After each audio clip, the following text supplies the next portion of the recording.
আসসালামু আলাইকুম। ঈদুল ফিতরের পর আমি আপনাদের সামনে আবারও আল্লাহর রহমতে ফিরে এসেছি। আজকে নতুন একটা গুরুত্বপূর্ণ ভিডিও আপনাদের সামনে তুলে ধরব ইনশাআল্লাহ। আজকে আলোচনা করব পাস্ট ইনডিফিনিট টেন্স ও প্রেজেন্ট পারফেক্ট টেন্সের তুলনামূলক আলোচনা নিয়ে। তো পাস্ট ইনডিফিনিট টেন্স ও প্রেজেন্ট পারফেক্ট টেন্স উভয় টেন্সই ব্যবহৃত হয় কোনো কাজ ইতিমধ্যে শেষ হয়েছে এরূপ প্রকাশের ক্ষেত্রে।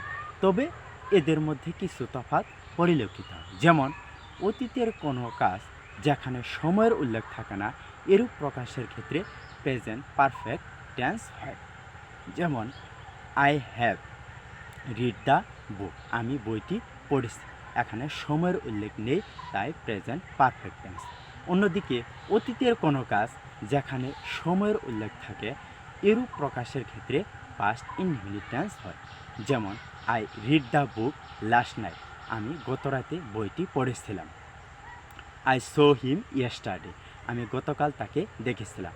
এখানে সময়ের উল্লেখ আছে, তাই পাস্ট ইনডিফিনিট টেন্স। কোনো কাজ কিছুক্ষণ পূর্বে বা ইদানিং শেষ হয়েছে কিন্তু তার ফলাফল বা ইফেক্ট এখনও পরিলক্ষিত হয় এরূপ প্রকাশের ক্ষেত্রে প্রেজেন্ট পারফেক্ট টেন্স হয়। যেমন হি হ্যাজ ইটেন রাইস, সে ভাত খেয়েছে। No need, he don't need it now, তার মানে হচ্ছে তার এখন আর খাওয়ার দরকার নেই। I have wash the car, আমি গাড়িটি ধৌত করেছি।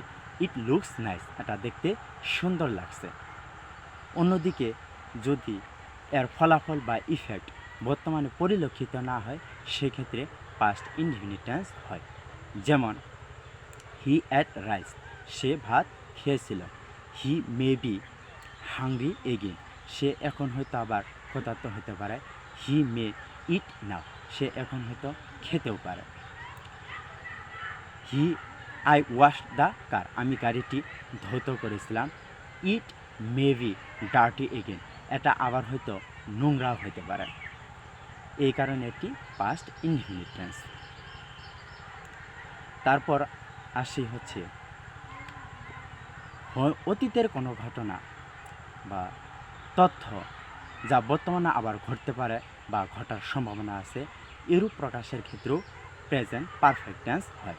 যেমন I have I have seen ডির ইন দ্য ফরেস্ট, আমি বনে বাঘ দেখেছি।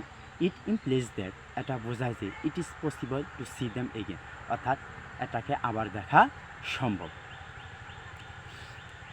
Mister John has written many poems, mister John অনেকগুলো কবিতা লিখেছেন।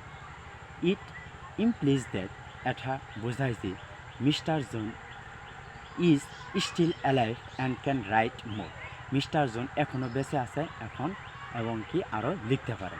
যদি এমন হয় যে প্রথম বাক্যের হরিণগুলো মারা গেছে এবং দ্বিতীয় বাক্যের মিস্টার জোন মারা গেছেন সেক্ষেত্রে পাস্ট ইনডিফিনিট টেন্স হবে। যেমন I saw deer in the forest, অর্থাৎ আমি বনে বাঘ দেখেছিলাম। No possibility of seeing them again, অর্থাৎ তাদেরকে আবার দেখা সম্ভব নয়। Mister John wrote many poems, অর্থাৎ মিস্টার জোন কবিতা লিখেছিলেন। He can not write again now, তিনি এখন আর লিখতে পারবেন না যেহেতু তিনি মারা গিয়েছেন। হোয়েনের সঙ্গে অতীতের কোনো ঘটনা জানতে বা বলতে পাস্ট ইনডিফিনিট টেন্স ব্যবহৃত হয়। যেমন when did him, when did he his journey, কখন সে তার ভ্রমণ আরম্ভ করেছিল। হি হি স্টার্ট হি, যেমন when did he start his journey, কখন সে তার ভ্রমণ আরম্ভ করেছিল। He started his journey on Monday, সোমবারে সে তার ভ্রমণ আরম্ভ করেছিল। কখন সে তাকে দেখেছিল। হোয়েন ডিড হি ম্যাট হিম, অর্থাৎ কখন সে তার সাথে সাক্ষাৎ করেছিল। হি ম্যাট হিম অ্যাট 4 PM, অর্থাৎ বিকাল 4টায় সে তার সাথে সাক্ষাৎ করেছিল। অন্যদিকে কোনো ঘটনা কতক্ষণ যাবৎ ঘটছিল তা বোঝাতে হাউ লংয়ের সাথে পাস্ট পারফেক্ট টেন্স অথবা পাস্ট পারফেক্ট কন্টিনিউয়াস টেন্স ব্যবহৃত হয়। যেমন how long have you known he, কতদিন ধরে তুমি তাকে দেখেছ, বা how long has it been raining, কতদিন ধরে বৃষ্টি হচ্ছে। Since, for, until, year, now, already ইত্যাদি অ্যাডভার্ব অফ টাইমের সঙ্গে পাস্ট ইনডিফিনিট টেন্স ব্যবহৃত হয় না।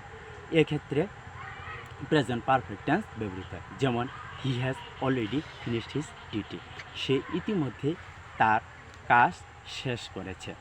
হি হ্যাজ নট ইটেন বিগান, সে এখনও শুরু করেনি। এ হচ্ছে পাস্ট ইনডিফিনিট টেন্স ও প্রেজেন্ট পারফেক্ট টেন্সের মধ্যে তুলনামূলক আলোচনা। আসসালামু আলাইকুম।